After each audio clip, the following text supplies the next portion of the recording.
Hello, नमस्कार, सुप्रभात, जय हिंद। इस वीडियो में हम प्लेटफॉर्म का सेट प्रैक्टिस 2 करने वाले हैं। चलिए स्टार्ट करते हैं। अगर आपको वीडियो अच्छा लगता है तो लाइक, सब्सक्राइब, शेयर जरूर कीजिएगा और नोटिफिकेशन ऑन कर लीजिएगा। आज से जो है रेगुलर ये वीडियो आपको 50-50 क्वेश्चन का प्रोवाइड किया जाएगा। चलिए स्टार्ट करते हैं। पुस्तकालय विज्ञान का कौन सा सूत्र पुस्तकालय के विकास और विस्तार पर जोर देता है? क्या करता है? तो पुस्तकालय के विकास और विस्तार पर जोर देता है। तो ये कौन सा सूत्र है? ये आपका हो जाएगा पंचम सूत्र। पंचम सूत्र में क्या है? पंचम सूत्र में बोला गया है आपका कि पुस्तकालय क्या है? एक वर्धनशील संस्था है। कौन सा संस्था है? वर्धनशील संस्था है, जो आपका डॉक्टर एस रंगनाथन के द्वारा प्रतिपादित किया गया था। तो आपका वर्धनशील संस्था का मतलब ही होता है कि विकास और विस्तार पे जोर देता है। इंपीरियल लाइब्रेरी कलकत्ता के पहले लाइब्रेरियन कौन थे? इंपीरियल लाइब्रेरी कलकत्ता में जो आपको हुआ था, उसके पहले आपका लाइब्रेरियन कौन थे? तो आपके थे जॉन मैकअप लेन। जॉन मैकअप लेन जो है आपके पहले लाइब्रेरियन थे। लाइब्रेरियन की जो नियुक्ति हुआ था, कब हुआ था? 1901 ईस्वी में। और ये जो है मेटकॉफ, चार्ल्स मेटकॉफ के द्वारा जो है आपका 1903 ईस्वी में जनता के लिए खोला गया था। और इसी को क्या किया? 1 फरवरी 1953 ईस्वी को नेशनल लाइब्रेरी कोलकाता जो है आपको जनता के लिए खोल दिया गया। क्योंकि आज़ादी के बाद जो है इंपीरियल लाइब्रेरी का नाम बदलकर ही क्या रखा गया था? नेशनल लाइब्रेरी रखा गया था। और इसी की जनता के लिए 1953 में इसको खोल दिया गया। नेक्स्ट क्वेश्चन है, डीडीसी में मुख्य वर्गों की संख्या कितनी है? डीडीसी में मुख्य वर्गों की संख्या कितनी है? डीडीसी में जो मुख्य वर्गों की संख्या है आपका कितना? तो यह है आपका 10। 10 क्या है? मुख्य वर्ग है। देखिए डीडीसी का फुल फॉर्म क्या होता है? तो डीडीसी का ड्यू डेसिमल क्लासिफिकेशन। क्या होता है? Due decimal classification. इसमें क्या क्या है कि आपको मुख्य भागों को क्या है? 10 श्रेणी में बांटा गया है। पहले क्या गया? मुख्य भाग को 10 डिवीजन में बांटा गया है और प्रत्येक 10 डिवीजन को सेक्टर में बांटा गया। और इस तरह से क्या क्या है? इसमें क्लासिफिकेशन किया गया। इसमें जो है आपका 0 से 900 तक क्या होता है? श्रेणी दर्शाया हुआ होता है। अगर डीडीसी की बात की जाए कि इस प्रणाली के विकसित कौन किया, तो यह प्रणाली जो है आपका मेलविल ड्यू के द्वारा 1876 में पहली बार प्रकाशित किया गया था। और इसका काम क्या है? इसका काम है कि दुनिया भर के पुस्तकालयों को व्यापक रूप में इसका उपयोग करते हैं। इसमें तो क्लासिफिकेशन के रूप में। तो डीडीसी क्या है? डीडीसी आपको मुख्य वर्ग को कितने भागों में बांटा गया? मुख्य वर्ग को 10 डिवीजन में बांटा गया है। और 10 प्रत्येक डिवीजन को क्या है? प्रत्येक सेक्टर में आपको 10 सेक्शन में क्या किया जाता है? डिवाइड किया जाता है। और ये जो प्रणाली जो है मेलविल ड्यू के द्वारा 1876 में पहली बार प्रकाशित किया गया था। और इसका मेन काम होता है पुस्तकालयों का क्लासिफिकेशन करना। और इसका जो है वर्तमान में जो है सबसे ज़्यादा व्यापक रूप से प्रयोग जो है इसी का हो रहा है। चलिए नेक्स्ट स्टार्ट करते हैं। नेक्स्ट क्वेश्चन नंबर 4, भारत में जो है पुस्तकालय सप्ताह कब मनाया जाता है? भारत में जो पुस्तकालय सप्ताह कब मनाया जाता है? तो ये पुस्तकालय सप्ताह जो है आपका 14 नवंबर से 20 नवंबर के बीच मनाया जाता है। कब मनाया जाता है? 14 नवंबर से 20 नवंबर के बीच में मनाया जाता है। तो इसके मनाने का मकसद क्या है? मनाने का मकसद ये है कि आप क्या कीजिए कि जितने भी पाठक हैं उसके महत्व को, पुस्तकों के महत्व को समझाना है, उनके आदत पर पढ़ने की आदत लगाना है। और क्या करें? कार्यक्रम, प्रदर्शन और आपका अन्य गतिविधियों के माध्यम से क्या करना है? पाठकों को पुस्तकों के क्या करना है? उनके क्या अच्छी चीज़ें हैं उनको उससे अवगत करवाना। ये होता है राष्ट्रीय पुस्तकालय सप्ताह। मनाया जाता है 14 से 20 नवंबर। प्रोलोगोमेना टू लाइब्रेरी क्लासिफिकेशन पुस्तक किसने लिखी? प्रोलोगोमेना टू लाइब्रेरी क्लासिफिकेशन जो पुस्तक है वो किसके द्वारा लिखा गया है? तो ये आपका पुस्तक लिखा गया है डॉक्टर एस आर रंगनाथन के द्वारा लिखा गया है। किसके द्वारा? डॉक्टर एस आर रंगनाथन के द्वारा ये पुस्तक लिखा गया है, प्रोलोगोमेना टू लाइब्रेरी क्लासिफिकेशन। लेकिन इसकी बात करते हैं तो ये क्या है आपका 1937 ईस्वी में प्रकाशित किया गया था। 1937 में प्रकाशित किया गया था। और इसी पुस्तक में डॉक्टर एस आर रंगनाथन ने जो है आपके 5 प्रसिद्ध मौलिक श्रेणी जो है पीएम आपका दिए थे। चलिए नेक्स्ट, किस प्रकार के पुस्तकालय को मुख्य रूप से लाभ कमाने के उद्देश्य से स्थापित किए जाते हैं? तो किस प्रकार के पुस्तकालय का मुख्य रूप से लाभ कमाने के उद्देश्य से आपका किया जाता है? इसमें आंसर हो जाएगा इसमें से कोई नहीं। इसमें से कोई नहीं। क्योंकि सार्वजनिक पुस्तकालय क्या है, सार्वजनिक पुस्तकालय सभी के लिए क्या होता है, फ्री होता है। और विशेष पुस्तकालय किसको बोलते हैं, विशेष पुस्तकालय में मतलब ये हुआ कि जैसे आपका डिफेंस रिसर्च से संबंधित जो भी पुस्तकालय होते हैं जो किसी खास व्यक्ति के लिए होते हैं उसको विशेष पुस्तकालय बोलते हैं। और शैक्षणिक पुस्तकालय में क्या है, आपको विश्वविद्यालय, विद्यालय, ये भी जो पुस्तकालय होते हैं वो क्या होते हैं, शैक्षणिक पुस्तकालय के अंतर्गत आते हैं। और इसका भी क्या होता है, मुख्य कार्य, जो मुख्य उद्देश्य लाभ कमाना नहीं होता। इसका मतलब ये हो जाएगा कि इसमें से किसी भी पुस्तकालय का जब मुख्य उद्देश्य लाभ कमाना नहीं होता है। ये ISSN का पूर्ण रूप क्या है, ISSN का जो है वो पूर्ण रूप क्या है। तो ISSN का पूर्ण रूप की बात करते हैं तो इसका हो जाएगा इंटरनेशनल स्टैंडर्ड सीरियल नंबर। देखिए एग्जाम में जो है ना पक्का एक न एक दो क्वेश्चन जो है आपको फुल फॉर्म से रहेगा, आपको फुल फॉर्म को भी क्या करना है, ध्यान रखना है। तो ISSN का फुल फॉर्म होता है इंटरनेशनल स्टैंडर्ड सीरियल नंबर।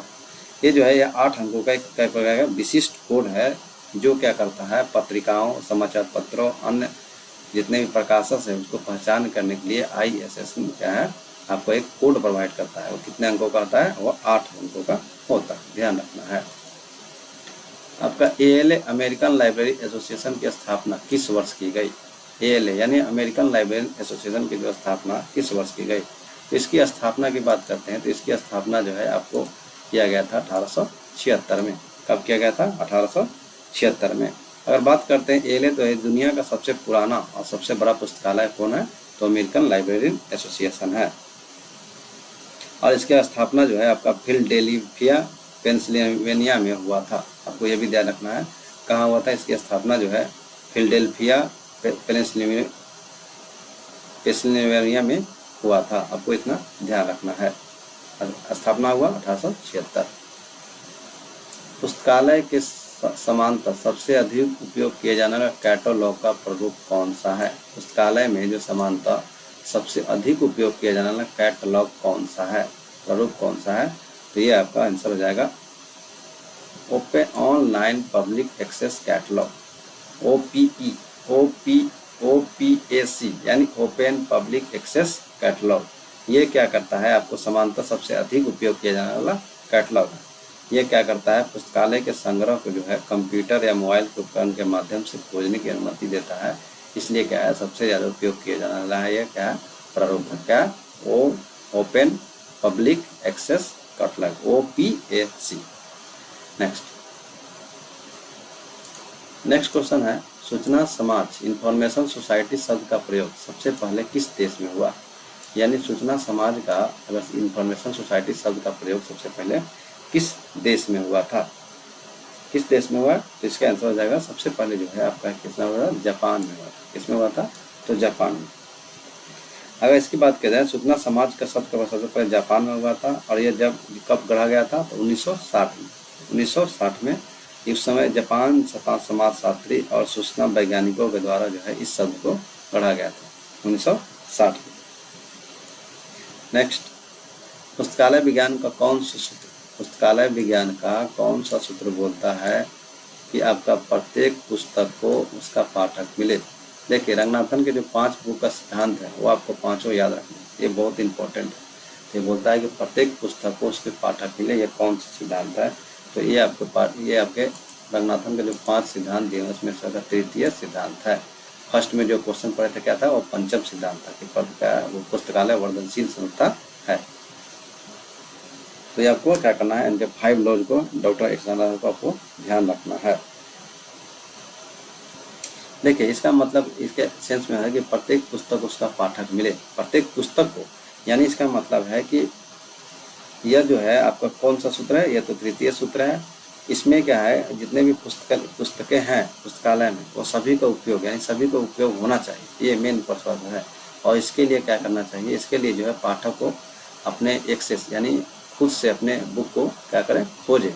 जिससे क्या होता है, उसके जो बुक नए आगे भी फ्यूचर में जब चाहता था कि ऐसा बुक मिले तो क्या है, अपने से बुक खोजने पर उसको क्या है, कुछ हो सकता है नया बुक मिले और उस बुक का उपयोग हो सके। तो यह क्या है, तीसरा सूत्र में बोला गया है, प्रत्येक पुस्तक को उसके पाठक मिले।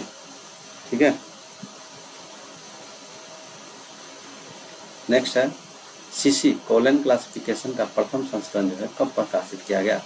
सीसी जो है आपका कॉलन क्लासिफिकेशन का जो है संस्करण, प्रथम संस्करण कब प्रकाशित किया गया? तो प्रथम संस्करण है 1933 ईस्वी में प्रकाशित किया गया। कब किया गया? 1933 ईस्वी में। अगर इसके विकास की बात की जाए तो यानी इसकी आपका संरचना किसने दिया था? डॉक्टर एस रंगनाथन के द्वारा किया था। और इनको जो है डॉक्टर एस रंगनाथन को जो है भारतीय पुस्तकालय विज्ञान का जनक भी माना जाता है। और सीसी में जो है अपने एक मौलिक श्रेणी में आपको 5 दिए थे, PMEST यानी पर्सनालिटी, मैटर, एनर्जी, स्पेस और टाइम के उपयोग के लिए जानी जाती है आपका कौन? CC column classification. Next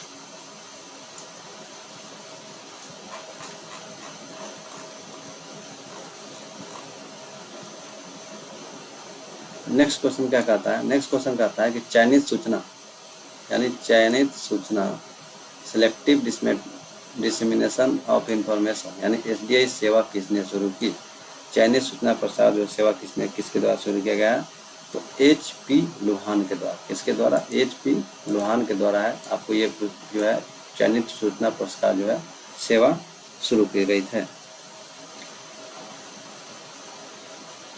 next MARC 21 में जो MARC 21 में है, ये 21 क्या दर्शाता है?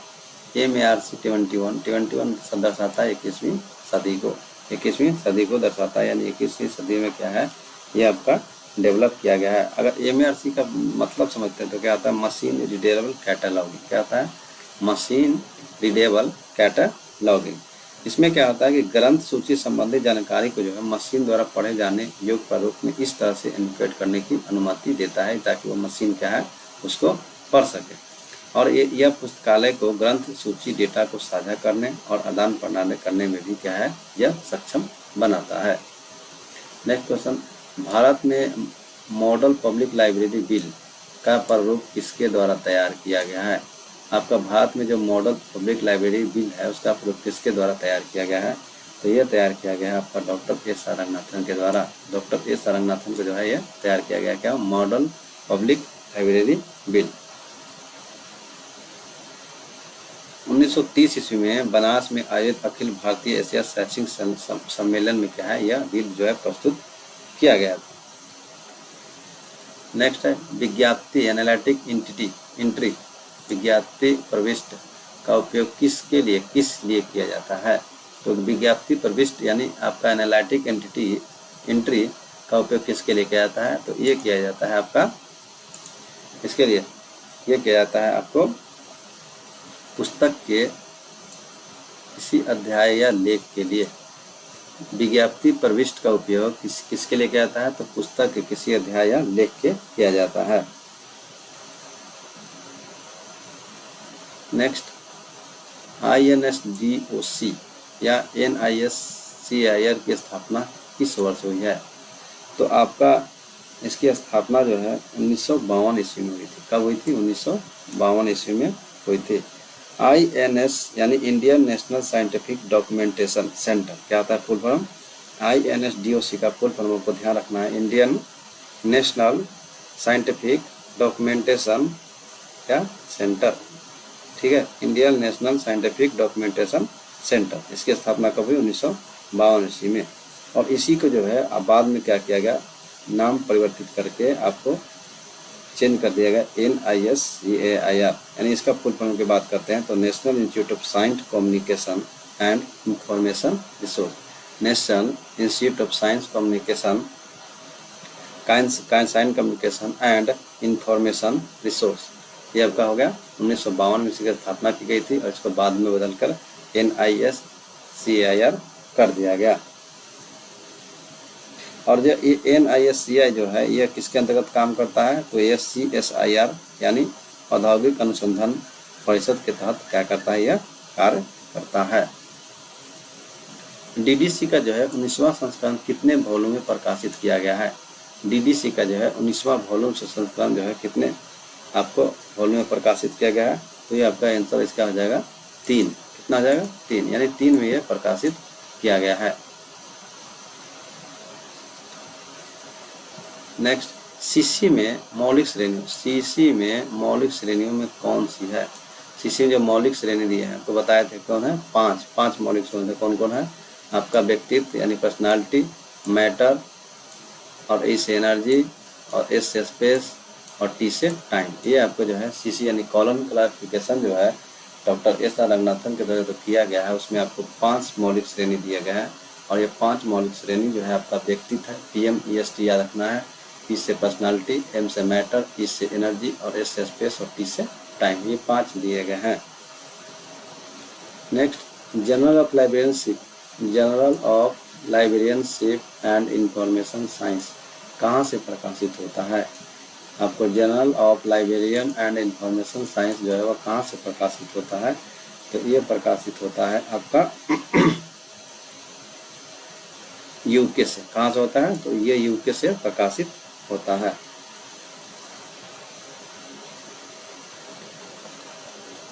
नेक्स्ट क्वेश्चन है, रिलेटिव इंडेक्स में किस वर्गीकरण पद्धति की एक महत्वपूर्ण विशेषता है? अगर रिलेटिव इंडेक्स में किस वर्गीकरण की पद्धति की एक महत्वपूर्ण विशेषता है? तो रिलेटिव इंडेक्स में आपका ड्यू डेसिमल यानी DDC दिया जाएगा। DDC डेसिमल क्लासिफिकेशन की क्या है? इसमें आपका महत्वपूर्ण विशेषता है। अगर DDC की बात करते हैं तो इसके पहले बताए हैं, इसके मतलब खुद इसकी प्रणाली की स्थापना किसके द्वारा है? तो ड्यू डेसिमल के द्वारा किया गया था। कब किया गया था? तो 1876 में पहली बार इसका प्रकाशन किया गया था, आपको ध्यान रखना है। और आजकल जो है DDC का ही उपयोग जो है सबसे ज़्यादा उपयोग होता है। नेक्स्ट क्या है? पुस्तकालय के संबंध में आउटसोर्सिंग का क्या अर्थ होता है? पुस्तकालय के संबंध में आपका संदर्भ में जो है आपका आउटसोर्सिंग का क्या अर्थ होता है? तो पुस्तकालय के संदर्भ में आउटसोर्सिंग का मतलब होता है कि पुस्तकालय के कुछ कार्य को जो क्या करना, बाहरी एजेंसी को सौंपना। पुस्तकालय के जो कुछ कार्य हैं उनको क्या करना, बाहरी एजेंसी को सौंपना।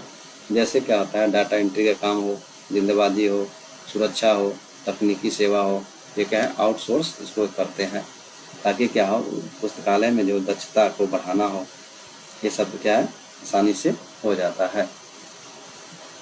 नेक्स्ट क्वेश्चन क्या है? RRRLF का मुख्य उद्देश्य क्या है? RRRLF यानी राजा राम मोहन राय लाइब्रेरी फाउंडेशन का मुख्य उद्देश्य क्या है? तो आपका सार्वजनिक पुस्तकालय सेवाओं को बढ़ावा देना। इनका मूल है राजा राम मोहन राय, ठीक है, राजा राम मोहन राय लाइब्रेरी है। उनका मुख्य उद्देश्य क्या है? उनका मुख्य उद्देश्य है आपके सार्वजनिक पुस्तकालय को क्या करना, बढ़ावा देना। Next doubling code. जो डबलिंग कोड है, डबलिंग कोड का क्या है? डबलिंग कोड है क्या? तो डबलिंग कोड क्या है? तो डबलिंग कोड जो है एक मेटा डाटा मानक है। क्या है? एक मेटा डेटा मानक है। कौन? Doubling code. नेक्स्ट एमलिब साइंस यानी आपको लाइब्रेरी सामने एम्बलिश कोर्स शुरू करने वाला पहला विश्वविद्यालय कौन सा था? ठीक है, कौन सा था? तो ये आपका हो जाएगा कौन सा? ये आपका हो जाएगा पहला जो था दिल्ली विश्वविद्यालय। और BSc आपका BSc इंग्लिश करने वाला कौन था? अलीगढ़ मुस्लिम विश्वविद्यालय। इंग्लिश के लिए, इंग्लिश के लिए आपका था कौन? दिल्ली विश्वविद्यालय।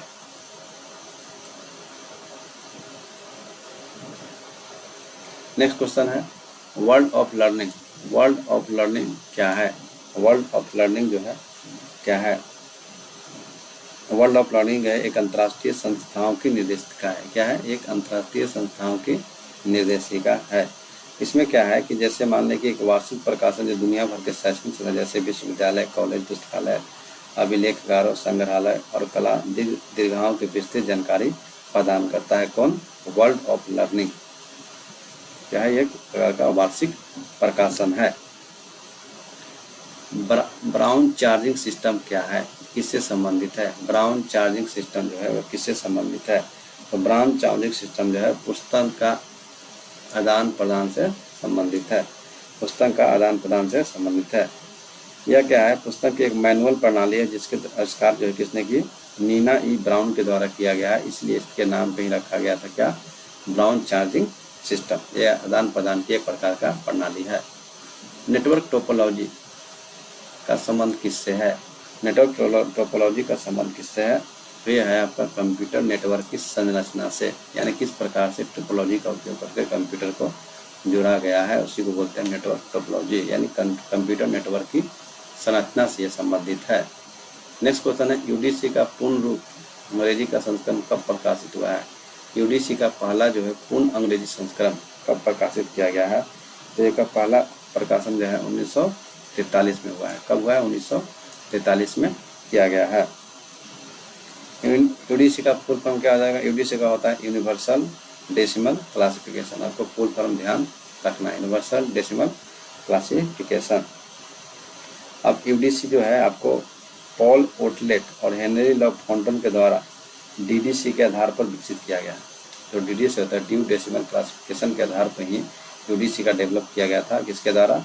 पॉल ओटलेट और हेनरी लॉ फॉन्टेन के द्वारा विकसित किया गया है। ठीक है, और इसका पहला अंग्रेजी संस्करण 1943 में प्रकाशित किया गया था। National digital library of India जो परियोजना जो है किसके द्वारा विकसित की गई है? National digital library of India NDLI परियोजना जो है वो किसके द्वारा विकसित की गई है? तो ये विकसित किया गया है IIT खड़गपुर द्वारा क्या किया गया है? यह विकसित किया गया है। यह जो है शिक्षा मंत्रालय की एक परियोजना है। क्या है? NDLI जो है शिक्षा मंत्रालय की परियोजना है। नेक्स्ट होता है शोध गंगा क्या है? शोध गंगा क्या है? तो शोध गंगा जो है यह भारतीय क्या है? शोध पत्रिकाओं का क्या है? भंडार है, यानी भारतीय शोध पत्रिकाओं का क्या है? यह भंडार है। कौन? शोध गंगा। देखिए इसमें क्या है कि आपका भारतीय विश्वविद्यालय में ये जो है आपका शोध गंगा जो है इन्फिलिबिनेट केंद्र की एक पहल है। किसकी पहल है? इन्फिलिबिनेट केंद्र की पहल है। और इसमें क्या है कि भारतीय विश्वविद्यालय में जमा किए गए जितने भी इलेक्ट्रॉनिक शोध प्रबंध है और शोध पत्रों का क्या है? एक डिजिटल भंडार है। कौन? शोध गंगा। इसका मुख्य उद्देश्य की बात करते हैं तो शोध गंगा का मुख्य उद्देश्य है कि भारतीय शोध जितने हुए हैं उसको वैश्विक स्तर पर क्या करना? दृश्यता प्रदान करना, ताकि साहित्य का चोरी ना हो सके। वर्ल्ड लेवल पे इसको पहुंचाना है ताकि जो इसको इस साहित्य को चोरी कोई ना कर सके, उसको बोलते हैं शोध गंगा। तो क्या है? भारतीय शोध प्रबंधों का भंडार है। यूजीसी विश्वविद्यालय की स्थापना किस वर्ष की गई? यूजीसी विश्वविद्यालय यानी विश्वविद्यालय अनुदान आयोग की स्थापना कब की गई? तो यह कब की गई थी? 1956 में संवैधानिक निकाय के रूप में की गई है। यानी क्या इसके लिए कुछ प्रावधान किए गए संवैधानिक निकाय के रूप में किए गए हैं। इसकी स्थापना 1956 में संसद के एक अधिनियम के द्वारा किया गया, इसलिए इसको अधिनियम के द्वारा किया था उसको बोलते हैं संवैधानिक निकाय। और यह क्या? ऑटोनोमस बॉडी होता है। यह इसका काम क्या है? इसका यूजीसी का काम होता है विश्वविद्यालय को मान्यता प्राप्त करना और आपके उसके मानकों को और रख रखाव के लिए धन उपलब्ध कराना ही यूजीसी का काम होता है। सीसी यानी क्लासिफाइड कैटलॉग कोड का 5वां संस्करण कब प्रकाशित किया गया? सीसी यानी क्लासिफाइड कैटलॉग का 5वां संस्करण जो है आपका 1964 में प्रकाशित किया गया था। 1964 में प्रकाशित किया गया था। ये जो है किसके द्वारा विकास किया गया था? डॉक्टर SR रंगनाथन के द्वारा विकास किया गया है। अगर इसका संस्करण की बात करते हैं तो पहला 1934 में, दूसरा 1945, तीसरा 1951, चौथा 1958 और पांचवा की बात करते हैं तो 1964 में। कलकत्ता पब्लिक लाइब्रेरी की स्थापना किस वर्ष की गई? कलकत्ता पब्लिक लाइब्रेरी की स्थापना किस वर्ष की गई? कलकत्ता पब्लिक लाइब्रेरी की स्थापना 1836 ईस्वी में की गई है, यानी 8 मार्च 1836 ईस्वी में की गई है। यह जो है भारत में स्थापित होने वाले पहले सार्वजनिक पुस्तकालयों में से क्या है? एक है। और 1903 ईस्वी में क्या कर दिया गया था? इसे इंपीरियल लाइब्रेरी में मिला दिया गया था, जो बाद में क्या है? भारत का राष्ट्रीय पुस्तकालय बना। तो आपको यह भी ध्यान रखना 1903 में इसको क्या किया गया? इंपीरियल लाइब्रेरी में मिला दिया गया था कलकत्ता पब्लिक लाइब्रेरी को। और यही जब आगे चल के क्या है? भारत का राष्ट्रीय लाइब्रेरी बना। ट्रंकेशन तकनीक का उपयोग किसमें किया जाता है? ट्रंकेशन तकनीक का उपयोग जो है वो किसमें किया जाता है? तो ये आपका डेटाबेस खोज के लिए किया जाता है ट्रंकेशन पद्धति का। ट्रंकेशन पद्धति अगर है क्या? ट्रंकेशन एक प्रकार का खोज तकनीक है जिसमें क्या करते हैं? किसी भी मूल शब्द को, जैसे मान लो कि हमको कोई लाइब्रेरियन से संबंधित कोई पुस्तक खरीदना है तो हम क्या करेंगे? उसमें मूल शब्द में क्या करेंगे? आपका स्टार या क्वेश्चन मार्क जो है शब्द क्या करते हैं?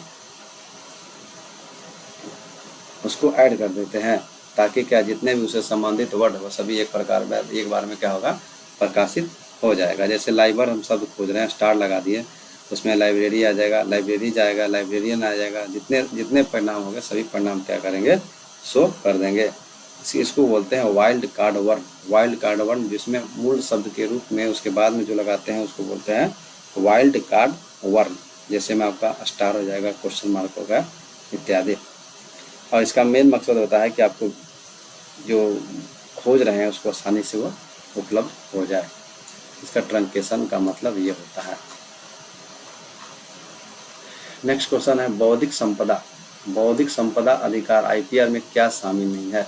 तो बौद्धिक संपदा आपको समझना है कि बौद्धिक संपदा होता है क्या। तो बौद्धिक संपदा में आपको शामिल नहीं है सेंसरशिप। सेंसरशिप शामिल नहीं होता। इसमें कॉपीराइट, पेटेंट और ट्रेडमार्क क्या है, शामिल होता है। बौद्धिक संपदा है जो, जैसे मान लीजिए कोई लेखक है, उसके कलात्मक कार्य, आविष्कार या ब्रांड नाम पर जो कानूनी अधिकार प्रदान किए जाते हैं वो होता है बौद्धिक संपदा अधिकार। ठीक है, ये आपका लेखक को अधिकार दिया जाता है ताकि उसके लेख को चोरी ना कर सके। इसी के लिए होता है बौद्धिक। इसमें आपको कॉपीराइट यानी कोई कॉपीराइट नहीं करेगा, पेटेंट भी मिलता है और ट्रेडमार्क मिलता है। इसमें आपको ध्यान रखना है कि बौद्धिक संपदा में तीन अधिकार है, कॉपीराइट का, पेटेंट का और ट्रेडमार्क का। ताकि क्या है, पेटेंट आविष्कार के लिए होता है, कॉपीराइट किसके लिए होता है, कॉपीराइट जो होता है साहित्य और कलात्मक कार्यों के लिए होता है, पेटेंट मिलते हैं उसको जो आविष्कार करता है, और ब्रांड के पहचान के लिए हम क्या करते हैं, ट्रेडमार्क का यूज करते हैं। और सेंसरशिप जो है आपका क्या है, सेंसरशिप जो सूचना या अभिव्यक्ति के दमन या नियंत्रण से संबंधित है। तो आपको बौद्धिक संपदा में क्या शामिल है, कॉपीराइट, पेटेंट और ट्रेडमार्क। डीडीसी में फॉर्म डिवीजन को अब क्या कहा जाता है? डीडीसी में जो पहले फॉर्म डिवीजन है अब उसको बोलते हैं स्टैंडर्ड सब डिवीजन। क्या बोलते हैं, स्टैंडर्ड सब डिवीजन। नेक्स्ट होता है पुस्तकालय कर्मचारियों के लिए आचार संहिता क्यों महत्वपूर्ण होता है? तो पुस्तकालय कर्मचारियों के लिए जो है कोड ऑफ एथिक्स क्यों जरूरी है? ये आपका जरूरी है कि व्यवसायिक आचरण और मूल्यों को बनाए रखने के लिए, यानी सहकर्मी को क्या है, समाज के प्रति अपनी जिम्मेदारी को समझने निभाने में क्या कहते हैं, एथिक्स, कोड ऑफ एथिक्स उसको मार्गदर्शन करता है। यानी नैतिक सिद्धांत और मानकों के ढांचा प्रदान करने में भी क्या है, कोड ऑफ एथिक्स महत्वपूर्ण रोल निभाता है। आपका लाइब्रेरी लेजिस्लेशन यानी handbook of Madras library act पुस्तक किसके द्वारा लिखी गई है? Library legislation handbook of Madras library act आपका लिखा गया है डॉक्टर एस रंगनाथन के द्वारा लिखा गया है।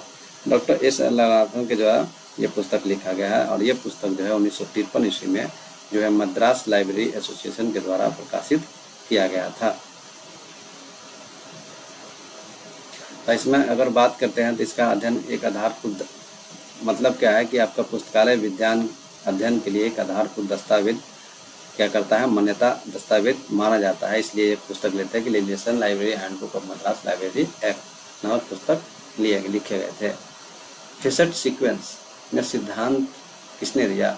आपका फेसेट सीक्वेंस जो है आपका सिद्धांत दिया ये डॉक्टर एस रंगनाथन के द्वारा दिया गया है। ये कॉलन क्लासिफिकेशन में दिया गया था। इसमें आपको बताए थे PMST यानी पर्सनालिटी, मैटर, एनर्जी, स्पेस और टाइम। ये जो है आपको 5 श्रेणी है जो आपको कॉलन क्लासिफिकेशन में डॉक्टर एस रंगनाथन के द्वारा दिया गया था। इसमें फेसेट सीक्वेंस का सिद्धांत इसी को बोला जाता है। एलए का मुख्यालय कहाँ है? एलए का मुख्यालय मतलब होता है अमेरिकन लाइब्रेरियन एसोसिएशन का मुख्यालय कहाँ है? तो इसका कहाँ आंसर रहेगा? इसका आंसर हो जाएगा आपका शिकागो। कहाँ है? शिकागो है। और अमेरिकन लाइब्रेरियन एसोसिएशन की स्थापना की बात की जाए तो 1876 में स्थापना हुआ था। यह दुनिया का सबसे पुराना और सबसे बड़ा पुस्तकालय संघ है और इसका मुख्यालय कहाँ है? शिकागो में। एल्मनैक किस प्रकार की जानकारी होती है?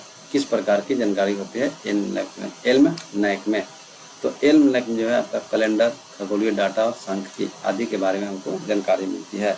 जैसे आमतौर पर कैलेंडर में सूर्योदय, सूर्यास्त का समय, मौसम पूर्वानुमान, ज्वार भाटा, खगोलीय घटनाओं, ये सब की जो जानकारी जो होता है हमको एल्मनैक में मिलता है। यानी खगोलीय डेटा, सांख्यिकी आदि से संबंधित हमको जानकारी जो है इल्मनाइकी में मिलता है। और यह क्या है, त्वरित संदर्भ के लिए उपयोगी स्रोत। त्वरित संदर्भ, कौन सा संदर्भ है, तो त्वरित संदर्भ, यानी तुरंत हमको इसका डाटा मिलना चाहिए, ये होता है त्वरित।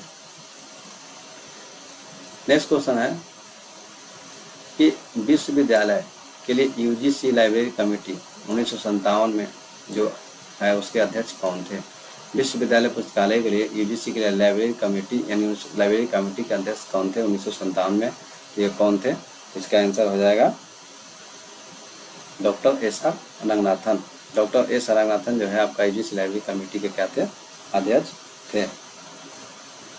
नेक्स्ट क्वेश्चन है ब्रिटिश नेशनल लाइब्रेरी यानी बीएनबी जो है प्रकाशन कब हुआ।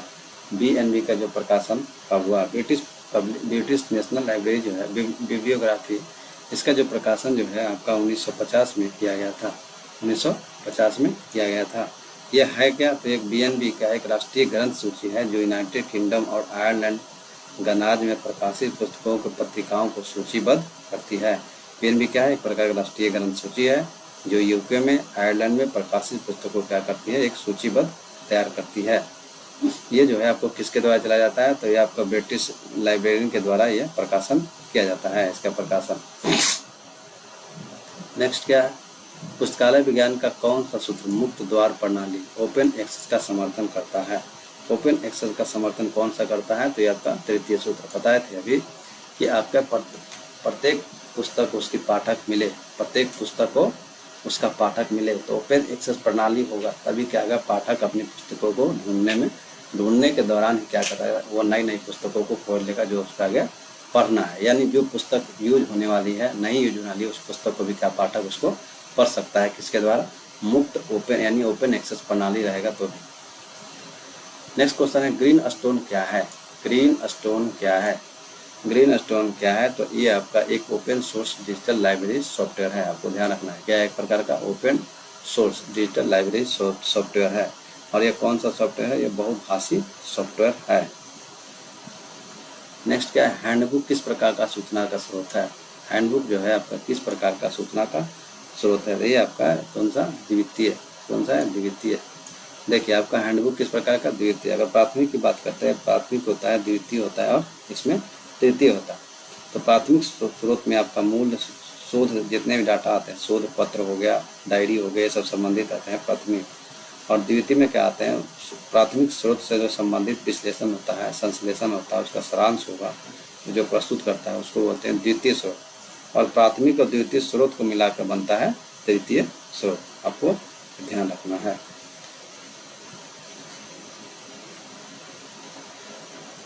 प्राथमिक और द्वितीय स्रोत को खोजने के लिए हम तृतीय स्रोत का प्रयोग करते हैं। नेक्स्ट,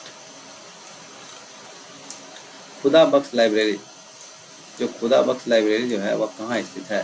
खुदा बख्श लाइब्रेरी जो है आपका पटना में स्थित है।